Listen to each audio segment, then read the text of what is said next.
নমস্কার বন্ধুরা, কেমন আছো সবাই? আশা করছি ভালো আছো। তো আজকে আমি যে বিষয় নিয়ে আলোচনা করব সেটা হচ্ছে গিয়ে তুমি সিজারের পর কিভাবে নিজেকে তাড়াতাড়ি সুস্থ করবে।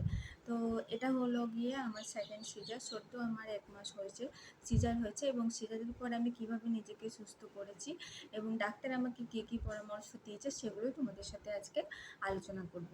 তো প্রথম বিষয়টা হলো তুমি কিভাবে স্নান করবে এবং কতদিন পর থেকে করবে। আমি কি করেছি সেটাই তোমাদেরকে বলবো। তো আমি হচ্ছি আর্মি ওয়াইফ, সেজন্য আমি এই সময় আছি উড়িষ্যাতে। তো উড়িষ্যাতেই আমার সিজার হয়েছে 1 মাস আগে। তো সেখানে আমি যখন মানে হসপিটালে অ্যাডমিট ছিলাম, তখন আমার যখন 5 দিন হয় সিজারের টাইম, তখন আমার সেলাইয়ের উপরে যে এটা থাকে, তোমার আস্তরণটা, পট্টিটা, সেটা খুলে দেওয়া হয়। এবং খুলে দেওয়ার পর আমাকে বলা হয় সেদিনকেই ওই জায়গাতে ভালোভাবে সাবান নিয়ে পরে ধুয়ে চান করতে। তো সাধারণত আমরা জেনে থাকি যেটা, মানে আমাদের ওয়েস্ট বেঙ্গলে যেটা হয়, বলা হয় যে সেলাইয়ের জায়গাটায় 8 দিন জল না নিতে, এবং যদি মানে 8 দিন ওই জায়গাটার মধ্যে জল না দিতে। তো আমাদের এখানে কিন্তু আমাকে কিন্তু সেটা বলা হয়নি।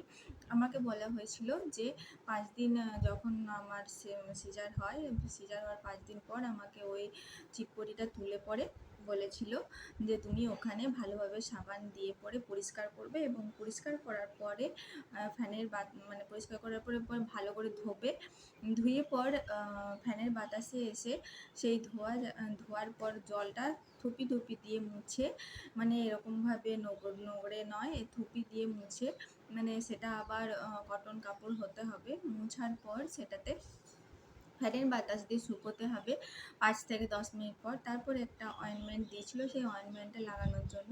তো অয়েনমেন্টটা লাগানোর পর আবার তোমাকে 5 মিনিট ওয়েট করতে হবে শুকানোর জন্য। তুমি যদি আরও বেশিক্ষণ থাকতে পারো তো আরও ভালো। তো দিনে 2 বার করে এরকম সাবান দিয়ে ধুয়ে পরে সেই জায়গাটা ফ্যানের বাতাসে শুকিয়ে মলম দিয়ে আবার শুকানোর কথাটা বলেছিল। তো তারপর আমি মানে প্রত্যেক দিনই স্নান করতে বলেছিল। 5 দিন আমি স্নান করিনি। তারপর থেকে আমাকে ওই জায়গাতে সাবান দিয়ে ধুয়ে পরিষ্কার করে প্রত্যেক দিনই স্নান করার কথা বলা হয়েছিল। এইভাবেই আমাকে বলেছিল যে, আর অয়েনমেন্ট দিয়েছিল আমাকে হচ্ছে গিয়ে, এই অয়েনমেন্টটা দিয়েছিল, এই দেখো তোমাদেরকে দেখালাম। এই অয়েনমেন্টটা দিয়েছিল, মানে এটা আমার ফ্রন্ট ক্যামেরা করা আছে, ওই জন্য হয়তো আমি দোকান থেকে দেখাতে পারছি না। তো এটা আমি টোটালি 15 থেকে 20 দিন লাগিয়েছিলাম, মানে শুকোনোর পর 15 থেকে 20 দিন এটা আমি লাগিয়েছিলাম। তো এবার হচ্ছে গিয়ে আমাকে এই অয়েনমেন্টটা ছাড়া আর কি মেডিসিন দিয়েছিল, আর আমাকে কোনো রকম মেডিসিন দেয়নি। দিয়েছিল বলতে আয়রন আর ক্যালসিয়াম দেওয়া হয়েছিল, আর হয়েছিল ওগুলো আমাকে 3 মাস খেতে বলেছে। আর বলেছে তোমার যে অ্যান্টিবায়োটিক হয় সেই অ্যান্টিবায়োটিকটা আমাকে 7 দিনের জন্য দিয়েছিল, আর আমাকে কোনো রকম কোনো মেডিসিন দেয়নি। এবার হলো গিয়ে আমাকে মানা করেছিল হচ্ছে আম, তেঁতুল, টক জাতীয় খাবার। লেবু বারণ করেনি, লেবুটা খেতে বলেছিল কিন্তু আমি খাইনি, যেহেতু আমার বাচ্চা ব্রেস্ট ফিড করছে সেজন্য আমি লেবুটা খাইনি, কিন্তু আম আর তেঁতুল বিশেষ করে খেতে বারণ করেছিল।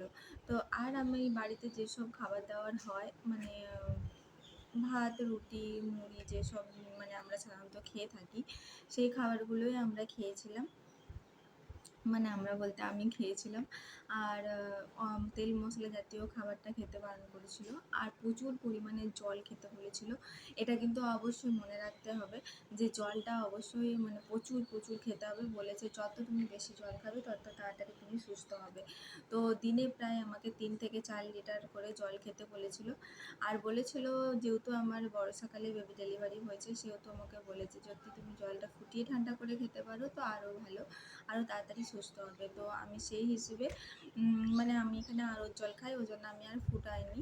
তো তোমরা যদি পারো তো জল ফুটিয়ে খাওয়ারই চেষ্টা করো। আর খাবার দাবারের আর কিছু বলেনি, তবে আমরা আম, তেঁতুল আর লেবু এগুলো আমি কিন্তু পুরোপুরি অ্যাভয়েড করছি, মানে করেও যাবো 6 মাস পর্যন্ত, যতদিন বেবি আমার ব্রেস্ট ফিড করে যাবে। তো এগুলো না খাওয়াই ভালো, কেননা আমার অম্বল হলে মানে বেবিরও অম্বলই হবে, সেহেতু আমি অ্যাভয়েডই করছি। আর হচ্ছে গিয়ে তুমি কি কি কাজ করবে এই সময়তে। তো ডাক্তার আমাকে যেটা বলেছে যে 3 মাস পর্যন্ত কোনো ভারী কাজ করা চলবে না। জানোই তো মেয়েদের কাজের শেষ নেই। তো ভারী কাজ বলতে আমরা কিভাবে বলবো কোনটা কোনটা ভারী কাজ? ভারী কাজ বলতে জামা কাপড় কাচা, মানে হাত দিয়ে জামা কাপড় কাচা চলবে না। তুমি মেশিনে করলে করতে পারো, কিন্তু হাত দিয়ে চলবে না। আর জলের বালতি তোলা, এইসব ভারী কাজ যেগুলো আমরা ভাবি, 8 বালতি জলও আমাদের কাছে সেই সময় ভারী হয়ে যায়। মানে 3 মাস পর্যন্ত এই কাজগুলো একদমই করা চলবে না। একদমই রেস্টে যতটা তুমি থাকতে পারবে ততটাই ভালো। বাড়ির কাজ টুকটাক করতে পারো, কিন্তু ভারী কাজ চলবে না। আর 6 মাস পর্যন্ত বলেছে সিঁড়িতে ওঠানামাটা যতটা পারবে কম করার চেষ্টা করবে, এরকমই আমাকে বলা হয়েছে। তাই আমি এখন পুরোপুরি ওটাই মেনে চলছি। এখন আমার সদ্য 1 মাস হয়েছে, আমি কোনোরকম ভারী কাজও করিনি। আর তোমার সিঁড়িতে ওঠানামাটাও আমি এখন করিনি।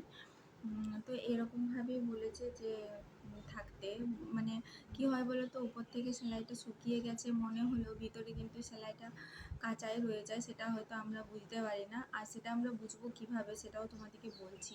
তো যখন দেখবে পেটের মধ্যে, মানে হাত দিলে আমরা, যেখানে আমাদের অপারেশনটা হয়েছে সেখানে হাত দিলেও আমরা মানে বুঝতে পারি না, কীরকম একটা অসাড় অসাড় লাগে। তো তখন মানে তখনই বুঝবে যে আমার উপরের সেলাইটা শুকিয়ে গেলেও ভিতরের সেলাইটা হয়তো শুকোয়নি।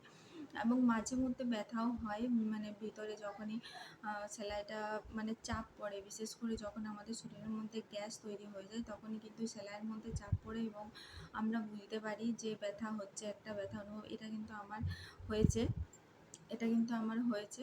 তো হয়েছে বলে আমি তোমাদের সাথে শেয়ার করলাম যে গ্যাস হওয়ার দরুন আমার সেলাইয়ের মধ্যে চাপ পড়েছিল এবং আমি বুঝতে পারছিলাম না যে আমার কেন সেলাইয়ে ব্যথা হচ্ছে। মানে এটা হয়েছিল 15-20 দিন পর। তো তারপরে আমি ডাক্তারের কাছে গিয়েছিলাম। তো ডাক্তার বলল যে, তখন আমি বলেছিলাম যে আমার ক্লিয়ার টয়লেট হয়নি, এজন্য কি হতে পারে? তখন ডাক্তার বলছে হ্যাঁ, এজন্য হতে পারে। তো হচ্ছে গিয়ে আমাকে বেল্ট দিয়েছিল ডাক্তার, যে বেল্টটা আমি কতদিন থেকে আমি পরেছি বা কেন পরেছি। তো তুমি তাড়াতাড়ি সুস্থ হতে গেলে কিন্তু বেল্টটা পরা অবশ্যই দরকার। কেননা বেল্টটা আমাকে 3 মাস পর্যন্ত বলেছে সেলাইয়ের ওপরে পরতে। এবং আমার যখন ছুটি আমাকে 8 দিনে দেওয়া হয়েছিল, তো 7 দিন যখন সিজার হয়ে পরে 7 দিন হয় তখনই বেল্ট দিয়ে দিয়েছিল। দেওয়ার পর বেল্ট পরে আমাকে হাঁটাচলা করতে বলেছিল।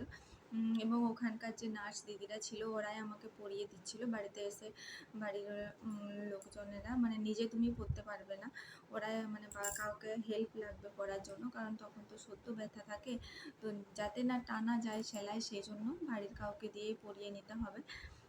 তো আমি দেখো উপরে ছবি দিয়ে দিচ্ছি যাতে তোমাদের মনে হয় যে না, এটা কথাটা সত্যি। সত্যিকারেরই আমাকে যখন 7 দিন আমার অপারেশন হয় তারপরে আমাকে বেল্ট দিয়েছিল পরার জন্য এবং হাঁটাচলা করতে বলেছিল এবং আমি পরেও ছিলাম।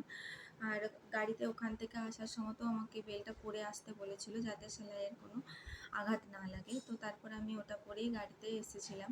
তো আর হচ্ছে গিয়ে 3 মাস পর বলেছিল মানে সেলাইয়ের ওপরে পড়তে, মানে পেট কমানোর জন্য, যেটা আমরা সাধারণত জানি। তো 3 মাস পর্যন্ত, প্রথম 3 মাস আমাকে সেলাইয়ের ওপরে পড়তে বলেছিল। আরেকটা যেটা কারণ, যে আমাদের পিঠে ইঞ্জেকশন দেওয়ার জন্য যে ব্যথাটা হয় কোমরে, সেটাও নাকি অনেক কমে যায়, যেটা আমাকে ডক্টর বলেছে যে বেল্টটা তোমাকে অবশ্যই পরতে হবে তোমার নিজের শরীরের খেয়ালের জন্য। তো যদি তোমরা তাড়াতাড়ি সুস্থ হতে চাও অবশ্যই করে কিন্তু বেল্ট তোমাকে নিতে হবে বা পরতে হবে। আর হলো গিয়ে বাচ্চার যত্ন, এই সময় তো আমাদেরকে বাচ্চার যত্ন নিতেই হয়।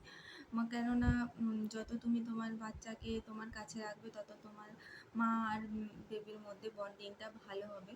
তো তো যাই হোক, বাচ্চার টেক কেয়ার যতটা পারবে নিজেই করার চেষ্টা করবে। আর অবশ্যই করে 6 মাসের রেস্ট নেওয়ার চেষ্টা করবে।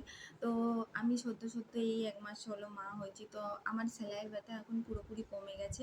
তাই নিজের অভিজ্ঞতা থেকেই তোমাদের সাথে শেয়ার করলাম যে কীভাবে নিজেকে সুস্থ করে মানে তুলবে।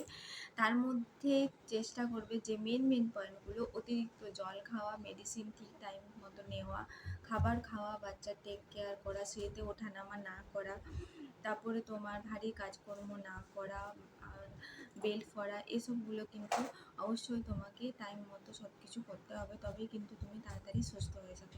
যাই হোক, আজকের ভিডিওটা এই পর্যন্তই। যদি ভিডিও ভালো লেগে থাকে অবশ্যই লাইক, শেয়ার, সাবস্ক্রাইব করে দাও আমার চ্যানেলটিকে। Bye bye.